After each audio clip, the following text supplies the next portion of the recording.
Hi hello every one. അപ്പോൾ നമ്മുടെ ഇപ്പോഴത്തെ ട്രെൻഡാണ് ഈ 90s vs 2K. അപ്പോൾ 2K ആയിട്ട് ഞാനിവിടെ ഉണ്ട്, 90s കിഡായിട്ട് നമ്മുടെ സൂരജേട്ടൻ ഉണ്ട്. അപ്പോൾ എന്നോട് പറഞ്ഞു കുറേ ക്വസ്റ്റ്യൻസ് ഒക്കെ ചോദിക്കണം എന്ന്. എന്താണെന്നൊക്കെ നമുക്ക് നോക്കാം. എന്താണ് എന്നോട് ചോദിക്കാനുള്ളത്? ചോദിക്കട്ടെ. ഭക്ഷണം കഴിച്ചില്ലേ? ആ, ഭക്ഷണമൊക്കെ കഴിച്ചു. തമിഴ് സിനിമ കാണാറുണ്ടോ? തമിഴ് സിനിമ കുഴപ്പമില്ലാണ്ട് കാണാറുണ്ട്. ഇന്നലെ കുറെ തമിഴ് സിനിമകളെ വിജയനെയും സൂര്യനെയൊക്കെ കുറിച്ചൊക്കെ കുറെ സിനിമകളെ കുറിച്ച് പറഞ്ഞിരുന്നില്ലേ? അതാരെ വിജയാണോ സൂര്യയാണോ ഫേവറേറ്റ് ആക്ടർ? വിജയാണ്. അങ്ങനെയാണെങ്കിൽ ഞാൻ വിജയുടെ ക്വസ്റ്റ്യൻസ് തന്നെ ചോദിച്ചു തുടങ്ങാം. വിജയുടെ ഏറ്റവും ഇഷ്ടപ്പെട്ട സിനിമ ഏതാ? എനിക്ക് തലൈവ ഭയങ്കര ഇഷ്ടമാണ് വിജയുടെ. കുറച്ച് ഒരു 10 കൊല്ലം മുമ്പ് ഇറങ്ങിയത്. വിജയുടെ അവസാനം കണ്ടത് ഏതാ? അവസാനം കണ്ടത് നമ്മുടെ ഗോട്ട്. വിജയുടെ ആദ്യത്തെ സിനിമ ഏതാണെന്ന് അറിയാം? പോട്ടെ, വിജയ് സ്റ്റാർ ആയ സിനിമ ഏതാണെന്ന് അറിയോ? ശരിക്കും 2-3 പടങ്ങളുണ്ട് ശരിക്കും പറഞ്ഞാൽ വിജയ് ഒരു സൂപ്പർ സ്റ്റാറിലേക്ക് എത്തിയത്. പക്ഷെ വിജയ് ഒരു മലയാളത്തിൽ ഇറങ്ങിയ ഒരു ഹിറ്റ് സിനിമയുടെ റീമേക്ക് ചെയ്തിട്ടുണ്ട്. 1-2 ചെയ്തിട്ടുണ്ട്. അത് ഏതൊക്കെയാണെന്ന് അറിയോ? കൊറേ വർഷം മുമ്പാണോ? നമ്മളൊക്കെ റീസെന്റ് കിഡല്ലേ. അതായത് ശരിക്കും പറഞ്ഞാൽ വിജയ് ഹീറോ ആയിട്ട് വന്നു, കുറച്ച് സിനിമകളൊക്കെ ചെയ്തിട്ട് ഹീറോ എന്ന രീതിയിൽ ഒരു ആക്ടർ എന്ന രീതിയിൽ വിജയ്ക്ക് ആദ്യമായിട്ട് സ്റ്റേറ്റ് അവാർഡ് കിട്ടിയൊരു സിനിമയുണ്ട്. വിജയ് ഒരു ആക്ടർ എന്ന രീതിയിൽ വിജയിനെ എല്ലാവരും അംഗീകരിച്ച് വിജയ്ക്ക് തമിഴ്നാട് ഗവൺമെന്റിന്റെ മികച്ച നടനുള്ള അവാർഡ് കിട്ടിയൊരു സിനിമയുണ്ട്. അത് ഒരു മലയാളം സിനിമയുടെ റീമേക്ക്. അറിയോ? അറിയില്ല. നമ്മുടെ അനീതിപ്രാവിന്റെ റീമേക്കാണ്. കാതലിക്ക് മര്യാദ കേട്ടിട്ടുണ്ട്? അനീതിപ്രാവിന്റെ റീമേക്കിൽ ഞാൻ വിജയനെ കണ്ടിട്ടുണ്ട്. പക്ഷെ സിനിമ പേര് അറിയുമ്പോൾ എനിക്ക് അങ്ങനെ പെട്ടെന്ന് ഓർമ്മയില്ല. അത് നമ്മുടെ ഫാസിൽ തന്നെയാണ് ഡയറക്ട് ചെയ്തത്. അതിലാണ് വിജയ് ആദ്യമായിട്ട് വിജയ്ക്ക് സ്റ്റേറ്റ് അവാർഡ് കിട്ടുന്നത്. അതായത് ആ സിനിമയെ കുറിച്ച് പറയുകയാണെങ്കിൽ ആ സിനിമയിലെ വിജയ് അതുവരെ ആ സിനിമയ്ക്ക് വിജയ് 18 ലക്ഷം രൂപയായിരുന്നു വിജയുടെ റെമ്യൂണറേഷൻ. ഈ ഒരു സിനിമയോട് കൂടിയാണ് വിജയ് ഒരു സ്റ്റാർഡം, അതായത് ഒരു 1 കോടി റെമ്യൂണറേഷൻ ഒക്കെ മേടിക്കുന്ന ലെവലിലേക്ക് എത്തിയത്. പിന്നെ വിജയ് കയറി പോയി. സൂര്യ ശരിക്കും ഇതേപോലെ തന്നെ ഒരു ആക്ടർ എന്ന രീതിയിൽ എസ്റ്റാബ്ലിഷ്ഡ് ആയ സിനിമ എന്ന് പറയും. വിജയുടെ കൂടെ സൂര്യ തുടക്കകാലത്ത് കുറെ സിനിമയിൽ അഭിനയിച്ചിട്ടുണ്ട്. പക്ഷെ ഇതേപോലെ ഒരു മലയാളം പടത്തിന്റെ ഇവിടെ ഓടിയ ഒരു ഹിറ്റ് മലയാളം പടത്തിന്റെ റീമേക്കിലാണ് സൂര്യ ഒരു ആക്ടർ എന്ന രീതിയിൽ എസ്റ്റാബ്ലിഷ് ചെയ്ത് വരുന്നത്. പിന്നെ ഒരു സ്റ്റാർ ആവാൻ പിന്നെയും സമയമെടുത്തു. പക്ഷെ ഒരു ആക്ടർ എന്ന രീതിയിൽ എസ്റ്റാബ്ലിഷ്ഡ് ആയത് ഒരു മലയാളം പടത്തിന്റെ റീമേക്ക്. അതേതാ സിനിമ എന്നറിയോ? ഞാൻ സൂര്യയുടെ ഒക്കെ പടം നമുക്ക് ഈ വാരണമായിരം അല്ലെങ്കിൽ കാക്ക അതൊക്കെയാണ് എനിക്ക് സൂര്യയുടെ പടം എന്ന് പറയുമ്പോൾ പെട്ടെന്ന് ഓർമ്മ വരുന്നത്. അതിന് മുമ്പ് കാക്കയ്ക്ക് മുമ്പ് ഉള്ള സിനിമകളുണ്ട് സൂര്യയുടെ. കാക്കയ്ക്ക് മുമ്പ് ഒരു 8-9 സിനിമ സൂര്യ ചെയ്തിട്ടുണ്ട്. നമ്മുടെ ഫ്രണ്ട്സ് പടം, മലയാളത്തിലെ ഫ്രണ്ട്സ് പടത്തിന്റെ റീമേക്ക് വിജയ് ചെയ്തിട്ടുണ്ട്. അത് അറിയുന്നുണ്ടോ? വിജയും സൂര്യയും കൂടി ചെയ്തിട്ടുണ്ട്. അത് ഇതേപോലെ തന്നെ നമ്മുടെ അനീതിപ്രാവിന്റെ മലയാളം അനീതിപ്രാവിന്റെ പ്രൊഡ്യൂസർ നമ്മുടെ സ്വർഗജിത്ത് അറപ്പച്ചൻ എന്ന് പറയുന്ന പ്രൊഡ്യൂസർ. അദ്ദേഹം അനീതിപ്രാവിന്റെ റീമേക്ക് കാതലിക്ക് മര്യാദ ചെയ്യുന്ന സമയത്ത് വിജയോട് പറഞ്ഞിരുന്നു, നിങ്ങൾ നാളെ ഒരു വലിയൊരു സ്റ്റാറാവും, എനിക്കൊരു പടം ചെയ്യണം എന്ന് പറഞ്ഞപ്പോൾ വിജയ് അന്ന് കൊടുത്ത ഓഫറാണ് ഈ ഫ്രണ്ട്സിന്റെ റീമേക്ക്. അതിൽ ജയറാമിന്റെ റോള് വിജയാണ്. അപ്പോഴേക്കും വിജയ് 3 കോടി മേടിക്കുന്ന റെമ്യൂണറേഷൻ മേടിക്കുന്ന സമയം ഞാൻ പറഞ്ഞു 2001 ആണ്. 2001 അന്ന് വിജയ് 3 കോടി റെമ്യൂണറേഷൻ മേടിക്കുന്ന ലെവലെത്തി. പക്ഷെ ആ സിനിമയ്ക്ക് വേണ്ടി വിജയ് 2 കോടിയാണ് മേടിച്ചത്. ഈ പ്രൊഡ്യൂസറോടുള്ള ഒരു കമ്മിറ്റ്മെന്റിന്റെ പുറത്ത് 2 കോടിക്ക് വിജയ് ആ സിനിമ ചെയ്തു. അതിൽ മുകേഷ് ചെയ്ത റോള് ഫ്രണ്ടായിട്ട് സൂര്യ വന്നു. അതിനു മുമ്പ് സൂര്യ ഒരു 4-5 സിനിമകൾ ചെയ്തു. സൂര്യയുടെ ആദ്യത്തെ സിനിമ വിജയുടെ കൂടെ. അത് കണ്ടിട്ടുണ്ടോ? ഇല്ല. നേർക്കുനേർന്നാണ് ആ സിനിമയുടെ പേര്. കുറെ കാര്യങ്ങൾ അറിഞ്ഞിരിക്കണ്ടേ? കുഴപ്പമില്ല, ജനിക്കുന്നതിന് മുമ്പുള്ള കാര്യങ്ങളൊക്കെ അറിഞ്ഞിരിക്കാം. സിനിമയെ ബന്ധപ്പെട്ട് നമ്മള് ജോലിയൊക്കെ ചെയ്യുമ്പോ നാളെ സൂര്യ കാണുമ്പോ ഇതൊക്കെ പറയാലോ. ഇതിനെ കുറിച്ചൊക്കെ പറയാം. നേർക്കുനേർന്നാണ് ആ സിനിമയുടെ പേര്. മണിരത്നമാണ് അത് പ്രൊഡ്യൂസ് ചെയ്തത്.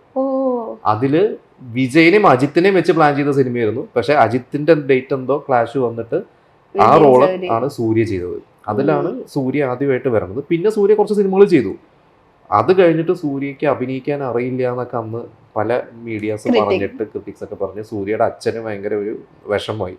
അപ്പോൾ സൂര്യയുടെ അച്ഛൻ പഴയ സ്റ്റാറാണ്. അപ്പോൾ അച്ഛൻ കഴിഞ്ഞ് സൂര്യയോട് അഭിനയിക്കൊന്നും വേണ്ട എന്ന് പറഞ്ഞ് തീരുമാനം എടുത്ത് സൂര്യ വല്ല ഹയർ സ്റ്റഡീസൊക്കെ പഠിച്ചിട്ട് പുറത്തൊക്കെ പോകാൻ നിന്നിരുന്നതാണ്. അങ്ങനെ നമ്മുടെ ഇവിടുത്തെ സിദ്ദിഖ് സാറ് ഫ്രണ്ട്സ് റീമേക്ക് ചെയ്യുമ്പോൾ വിജയും സൂര്യയും ഒരുമിച്ച് പഠിച്ചത്. അത് ചിലപ്പോൾ കേട്ടിട്ടുണ്ടാവും. അവർ ഫ്രണ്ട്സ് ആണ്, റിയൽ ലൈഫിൽ ഫ്രണ്ട്സ് ആണ്. അവർ ഒരുമിച്ച് കോളേജ് മേറ്റ്സ് ആണ്. അങ്ങനെയാണ് സൂര്യനെ ആ സിനിമയിൽ ഫ്രണ്ടായിട്ട് കാസ്റ്റ്. ആ സിനിമയോട് കൂടിയാണ് സൂര്യ ഇവനെ അഭിനയിക്കാൻ അറിയാമെന്ന് അന്നത്തെ മീഡിയാസ് ഒക്കെ പറഞ്ഞ് അത് സൂര്യ ഒന്ന് എസ്റ്റാബ്ലിഷ്ഡ് ആയത്, ഒരു ആക്ടർ എന്ന രീതിയിൽ എസ്റ്റാബ്ലിഷ്ഡ് ആയത്. പക്ഷെ ഇപ്പൊ വിജയ് സൂര്യക്ക് ഒരുമിച്ച് അഭിനയിക്കാന്ന് പറയുമ്പോ തന്നെ അതൊരു നമുക്ക് സ്വപ്നം കാണുന്ന പോലത്തെ ഒരു ഫിലിം. പക്ഷെ അത് സംഭവിക്കാൻ ബുദ്ധിമുട്ടാണ്. ഇപ്പത്തെ ഒരു സിറ്റുവേഷൻ. അല്ല, അത് കാരണം എന്താണെന്ന് വെച്ച് കഴിഞ്ഞാൽ രണ്ടുപേരുടെയും ഫാൻസിനെ തൃപ്തിപ്പെടുത്തണം. ഒരാൾക്ക് ഇപ്പൊ നമ്മുടെ 2020 സിനിമയൊക്കെ പോലെ 2020 ഒക്കെ സംഭവിക്കാൻ എത്ര ബുദ്ധിമുട്ടായിരുന്നു. ഈക്വലി ലാലേട്ടനും മമ്മൂക്കേനൊക്കെ ഈക്വലി അവർക്കൊരു റോള് കൊടുക്കുക എന്ന് പറഞ്ഞാൽ അതേപോലെയാണ് വിജയ് സൂര്യ. ഇപ്പൊ സൂര്യയുടെ തുടക്കാലത്തല്ലേ സൂര്യ വിക്രമിന്റെ കൂടെ പിതാമഹൻ ചെയ്തത്. അന്ന് എനിക്ക് തോന്നുന്നു ഒരു പൊടിക്ക് വിക്രമാണ് ഒരു പൊടിക്ക് കേറി നിൽക്കുന്നത്, ഹീറോ ആയിട്ട് നിൽക്കുന്നത്.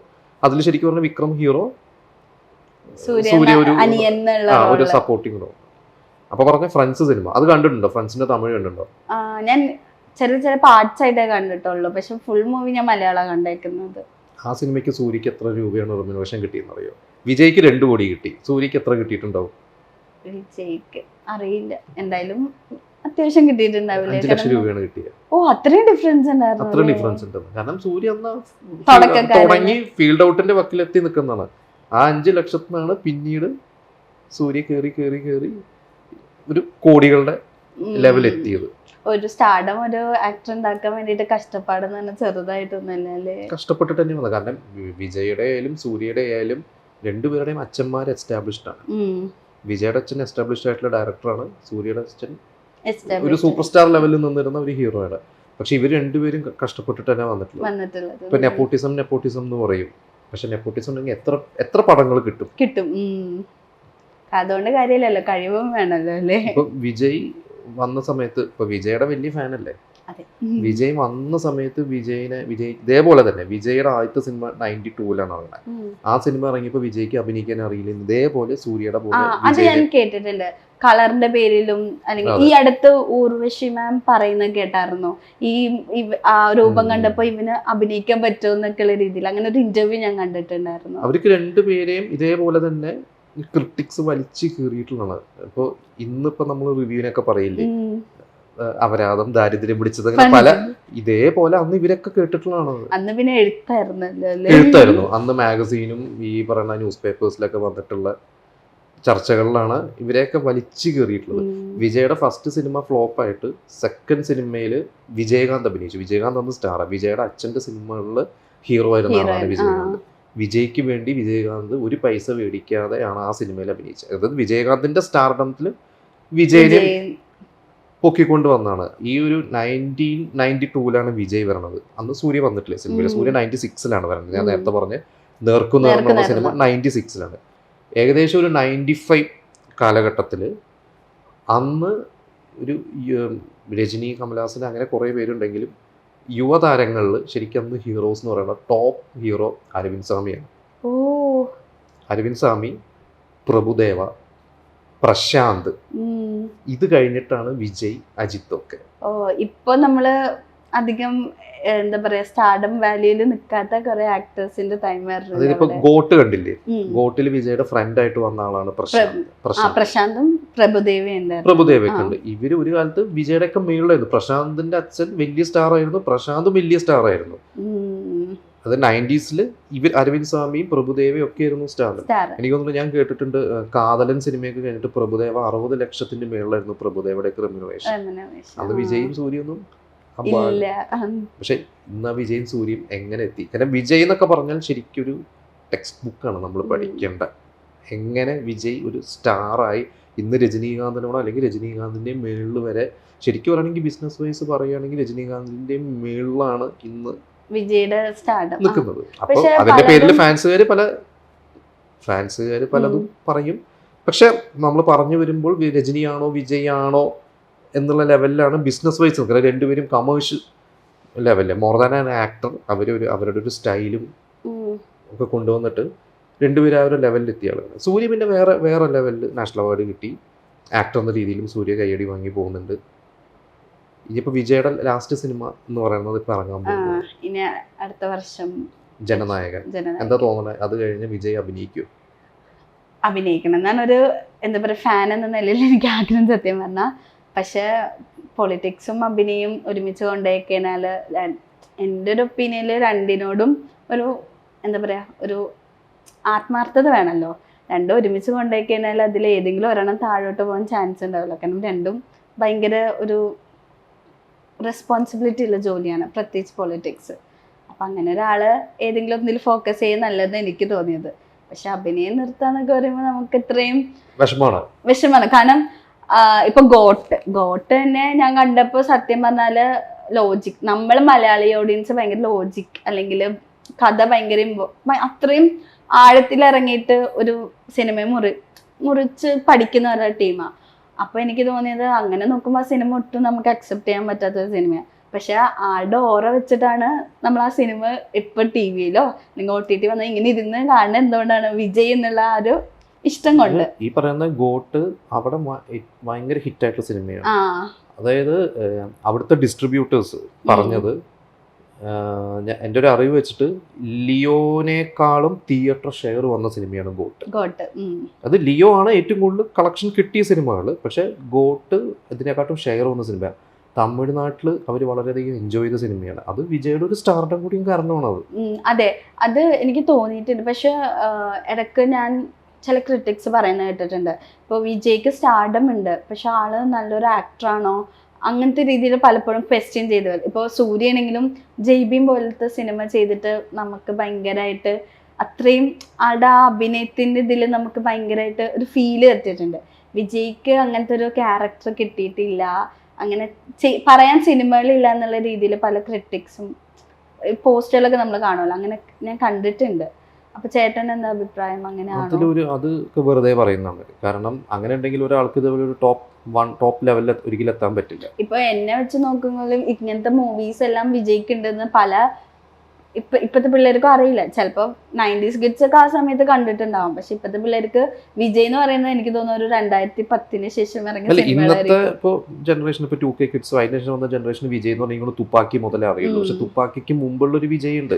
അല്ല, വേട്ടയ്ക്കാരൻ ആ സമയത്ത് ഞാൻ അടിച്ച ഉണ്ടായിരുന്നല്ലോ ആ സമയത്ത് ആ പാട്ട്, അതൊക്കെ എല്ലാവർക്കും അറിയാം. കേരളത്തിൽ വിജയ് ഫാൻസ് തുടങ്ങി, വിജയ് ഒരു ഫാൻ ഫോളോയിങ് തുടങ്ങിയത് തുള്ളാതെ മനവും അതാണ് ഇവിടെ 100 ദിവസം ഓടിയ എനിക്ക് തോന്നുന്നുണ്ട് 2K കിഡ്സ് സിനിമ കണ്ടിട്ടുണ്ട്. തുള്ളാതെ മനവും ഒക്കെ ഒന്നും വേണ്ട. ഇപ്പൊ സച്ചിൻ റിലീസ് ചെയ്തു, പോട്ടെ, ഗില്ലി റിലീസ് ചെയ്തു. ഗില്ലി ഇവിടെ കേരളത്തിലും അത്യാവശ്യം ഓടിയതാണ് റിലീസ് ചെയ്തിട്ട്. സച്ചിൻ അവിടെ റിലീസ് ചെയ്തിട്ടും ഭയങ്കരമായിട്ട് ഹിറ്റായി. ഇപ്പൊ വിജയ്ക്ക് ഈ പറഞ്ഞ പോലെ അഭിനയിക്കാൻ അറിയില്ല എന്ന് പറയണമെങ്കിൽ ആരും പോയി കാണില്ലല്ലോ. പക്ഷെ എനിക്ക് തോന്നിയത് ഗില്ലി സച്ചിനെല്ലാം സച്ചിൻ റൊമാൻസ്, ഗില്ലി കുറച്ചും കൂടി ഹീറോയിസം. പക്ഷെ ഇപ്പൊ തുള്ളാത്ത മനം തുള്ളും, പിന്നെ ഒരു സിമ്രാന്റെ ഒപ്പം തന്നെ കുറെ മൂവീസ് ചെയ്തിട്ടുണ്ടല്ലോ, പ്രിയമാണവളെ, അങ്ങനെ എനിക്ക് കുറെ പേരുകൾ ഓർമ്മയില്ല. ആ പടങ്ങളൊക്കെ എന്ന് പറഞ്ഞാല് കൂടുതൽ എനിക്ക് തോന്നുന്നത് ഈ 2K കിഡ്സിനും അങ്ങനത്തെ വിജയിനെ അറിയില്ല എന്ന് തോന്നുന്നു. ഒരു പടം ഉണ്ടായിരുന്നു, എനിക്ക് ആ മൂവി ഞാൻ കണ്ടിട്ടുണ്ട്. ആ മൂവി സത്യം പറഞ്ഞാല് എനിക്ക് ആ മൂവി എൻ്റെ അമ്മയും ഞാനും ഇരുന്ന സിനിമ ആണ്. ഈ പഴയ സിനിമേനെ പറ്റിയിട്ട് ഞങ്ങളിങ്ങനെ കാണുമ്പോൾ എനിക്ക് അമ്മ ഇങ്ങനെ കഥ പറഞ്ഞു തരും, വിജയുടെ അടിപൊളി പടാന്നൊക്കെ. എനിക്ക് അതിന്റെ പാട്ടേ ഓർമ്മയുള്ളൂ, സിനിമയുടെ പേരറിയില്ല. ഉൻ പേർ സൊല്ലുമാസി എന്നൊക്കെ പറഞ്ഞിട്ടൊരു അങ്ങനെ ഖുഷ്ബു ആയിട്ടുള്ളത്, രംബ ഖുഷ്ബു ഒക്കെ ഉള്ളത് വിജയുടെ ഒരു മൂവി ഉണ്ട്, ചേച്ചിയായിട്ട്. അതന്നെ ആ പടമൊക്കെ എന്ന് പറയുമ്പോ ഈ അടുത്ത TV വരുമ്പോൾ ഞാൻ അമ്മയുടെ ഒപ്പം ഇരുന്ന് കാണാം. അപ്പൊ അമ്മ ഇങ്ങനെ എനിക്ക് കഥ പറയുമ്പോൾ ഞാൻ ഇങ്ങനെ കേട്ടിരിക്കുന്നത്. പക്ഷെ നമുക്ക് അങ്ങനത്തെ വിജയനെ നമ്മുടെ മനസ്സിലുള്ള വിജയ് എന്താണ്? ഹീറോ. ഇപ്പൊ എല്ലാരും കളിയാക്കി പറഞ്ഞു രക്ഷകന്ന്. പക്ഷെ ആ ഒരു അങ്ങനത്തെ നമുക്ക് ഇത്രയും റൊമാൻസ് അല്ലെങ്കിൽ അങ്ങനത്തെ ഒരു വിജയനെ എനിക്ക് തോന്നില്ല ഇപ്പത്തെ മിക്ക പിള്ളേർക്കും അങ്ങനെ ആലോചിക്കാനോ അല്ലെങ്കിൽ കണ്ടിട്ടുണ്ടാവില്ല എന്ന് എനിക്ക് തോന്നിയിരിക്കുന്നത്. കാരണം ഈ വിജയ് 92 സിനിമയിൽ വന്ന് റൊമാൻറ്റിക് ഹീറോ ആയിട്ട് കുറെ കാലം വലസി. അത് കഴിഞ്ഞിട്ട് വിജയ് വേറൊരു ലെവലിൽ പോയത് ഗില്ലിയാണ്. അതൊരു 2004 ഗില്ലി എന്നാണ് തിരുമലൈ. ശരിക്കും 2003 തിരുമലയിലാണ് വിജയ് വേറൊരു ലുക്കിൽ കുറച്ചൊരു താടിയൊക്കെ വെച്ചിട്ട് ഒരു ആക്ഷൻ ലെവൽ വരണത്. അവിടുന്ന് പിന്നെ കുറെ പടങ്ങൾ ചെയ്ത് പിന്നെ ഒരു 2012 ഒക്കെ കഴിഞ്ഞപ്പോഴാണ് തുപ്പാക്കി വരണത്. വേറൊരു ടൈപ്പ് ഓഫ് വിജയനെ നമ്മൾ കണ്ടു. തുപ്പാക്കി ശേഷമുള്ള കുറച്ചും കൂടി ഒരു ഹൈഫൈ വിജയനെ കണ്ടു. ഈ അടുപ്പിച്ച് ഈ ഫ്ലോപ്പ് വന്നിട്ട് പിന്നെ വന്നത് തുപ്പാക്കിയിലൂടെ അല്ലേ? തുപ്പാക്കിയാണ് ശരിക്കും ഒരു തിരിച്ച്. തുപ്പാക്കിക്ക് മുമ്പ് നമ്മുടെ വേട്ടക്കാരനല്ലല്ലോ ഒരു സിനിമയുടെ പേര് അല്ല, വേലായുധം. വേലായുധം കാവലനൊക്കെ ഒരു ആവറേജ് ഒരു ഹിറ്റ് സ്റ്റാറ്റസിൽ വന്നു. പക്ഷെ തുപ്പാക്കിയാണ് എനിക്ക് തോന്നുന്നു ആദ്യത്തെ 100 crore തുപ്പാക്കിയാണ്. പിന്നെ വിജയ്ക്ക് അതിനുശേഷം നമ്മളിപ്പോൾ ഇവിടെ സത്യം പറഞ്ഞാൽ ഇവിടുത്തെ കേരളത്തിൽ, പ്രത്യേകിച്ച് കേരളത്തിലെ സോഷ്യൽ മീഡിയയിലും കേരളത്തിലെ ഇവിടുത്തെ മീഡിയ ഒക്കെ വിജയനെ കളിയാക്കിയിട്ടോ അല്ലെങ്കിൽ വിജയുടെ പല സിനിമകളും ഫ്ലോപ്പാന്ന് പറയുന്നത് അവിടെ സൂപ്പർ ഹിറ്റാണ്. അവിടെ പ്രൊഡ്യൂസർക്ക് ലാഭം കിട്ടിയ സിനിമയാണ്. ഈ അടുത്ത് തമിഴ്നാട്ടിൽ തിയേറ്റർ ഓണേഴ്സിന്റെ ഒരു അസോസിയേഷൻ, അവരുടെ ഒരു 5-6 തിയേറ്റർ ഓണേഴ്സിന്റെ ഒരു ഇന്റർവ്യൂ അവിടുത്തെ ഒരു മീഡിയയിലുണ്ടായിരുന്നു. അവര് പറയണത് ഭൈരവ മുതൽ ഞങ്ങൾക്ക് വിജയ് സാറിന്റെ ഒരു സിനിമയും നഷ്ടമല്ല എന്നാണ് പറഞ്ഞത്. ഇത് വിജയ് സാറിന്റെ സിനിമ എന്ന് പറഞ്ഞാൽ ഇപ്പൊ നേരത്തെ പറഞ്ഞ പോലെ വിജയ് സൂര്യയുടെ പോലെ JB മോദ് സിനിമ ചെയ്യുന്നില്ല എന്നൊക്കെ പറയുന്നുണ്ടെങ്കിൽ പോലും ഇവര് പറയുന്ന വിജയ് സാറിന്റെ ഒരു സിനിമ എന്ന് പറഞ്ഞാൽ ആ വിജയ് സാറിന്റെ ഫാൻസ് എക്സ്പെക്ട് ചെയ്യുന്ന ചില എലിമെന്റ്സ് ഉണ്ട്. അത് ഫൈറ്റ് ആവാം, പാട്ടാവാം, മാസ് മൊമെന്റ്സ് ആവാം. ഇത് ആ സിനിമയിൽ എന്തായാലും ഉണ്ടാവും. അതുകൊണ്ട് അവിടെ പിന്നെ തമിഴ്നാട്ടിലെ ഓഡിയൻസ് എന്ന് പറഞ്ഞു കഴിഞ്ഞാൽ അവിടെ കൂടുതൽ സിനിമ കാണാൻ പോകുന്ന അവർ എന്റർടൈൻമെന്റിന് വേണ്ടി പോകുന്നവരാ. അല്ലാതെ അവര് റിവ്യൂ എഴുതാൻ വേണ്ടിയോ അല്ലെങ്കിൽ ലോജിക്ക് നോക്കാനോ അല്ല. അവര് ഒരു 100 രൂപയും 150 രൂപ കൊടുത്ത് സിനിമ കാണാൻ പോണത് അവര് എൻജോയ് ചെയ്യാൻ വേണ്ടി. തമിഴ്നാട്ടിൽ തിയേറ്ററിൽ എപ്പോഴെങ്കിലും സിനിമ കണ്ടിട്ടുണ്ടോ?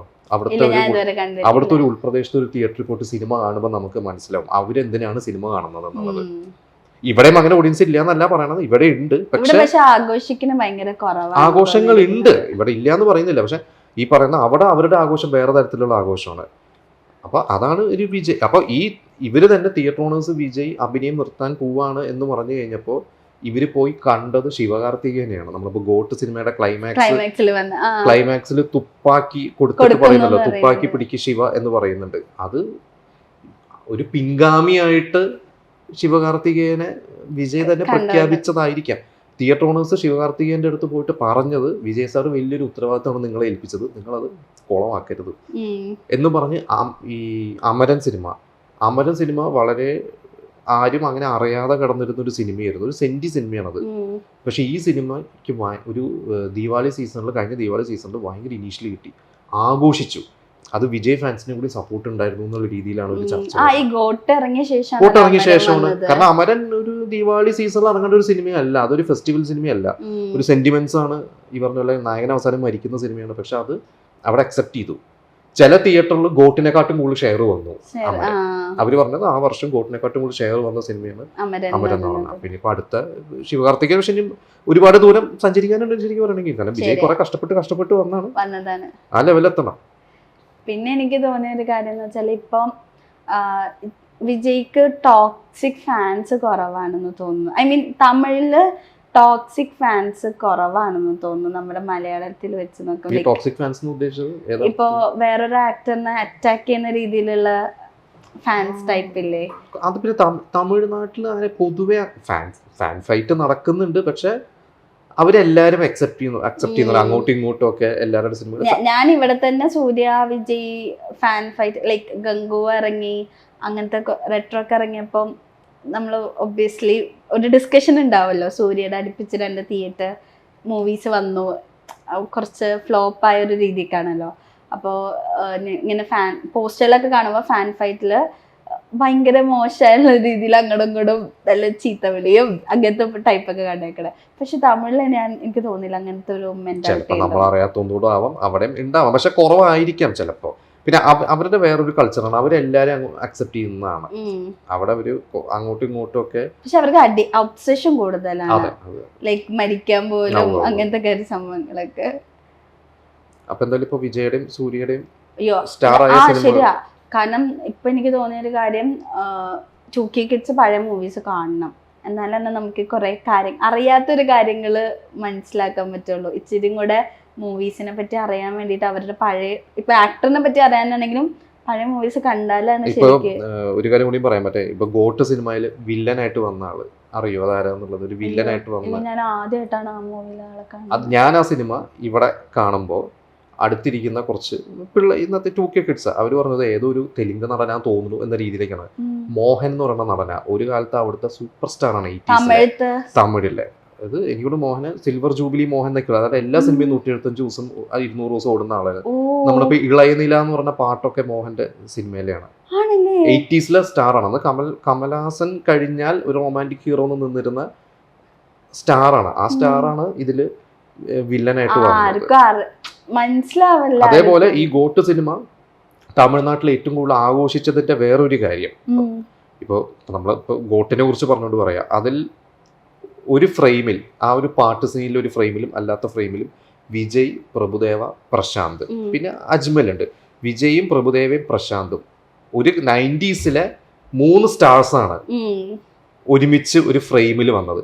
ഇതേപോലെ ക്ലൈമാക്സിൽ വിജയ്, വില്ലൻ മോഹൻ, ശിവകാർത്തികൻ, അതായത് 80s സൂപ്പർ സ്റ്റാർ, ഇപ്പോഴത്തെ super star Vijay, upcoming super star Sivakarthikeyan, ഇവര് 3 പേരും ഒരു ഫ്രെയിമിൽ.